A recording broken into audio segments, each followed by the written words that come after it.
as her voice. And I know this might come as a surprise, but I myself am retarded. Shocker. Trump posted the photos of the Maduro extraction. The Hello Kitty pajamas are really doing it for me.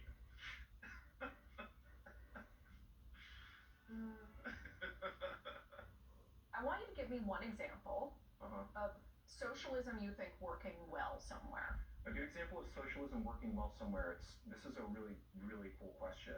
I think of Cuba in particular, very, very high literacy. Cuba, great, number one. Number two, extremely strong commitment to public health. So that's one example that I can think of that would resonate with pretty much anybody in our state who cares about education or healthcare. I don't see many non-Cubans building homemade rafts to get to Cuba. It seems like they're getting away from Cuba. Do you disagree with that? People flee on makeshift rafts and die in the ocean to flee Cuba for the United States.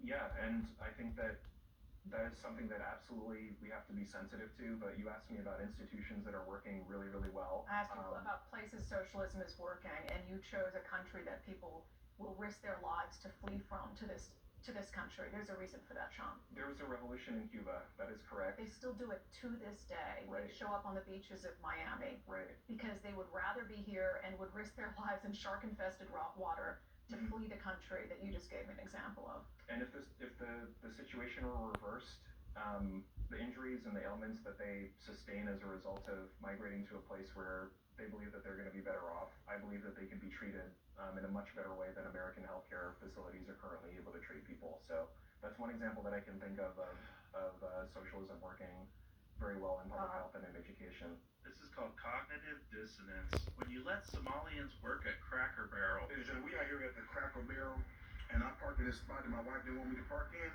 And see, right there, I don't know what the handicap is. Anyway, I'm going to continue to park here because I don't know what the handicap is, but whatever it is, I'm going to claim them that. Whoever wrote that sign went to the Quality Learing Center for sure.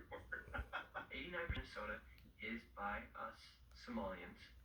Let's talk. Let's figure out how to. 89% of the fraud being committed in Minnesota is by us Somalians. To not commit so much fraud.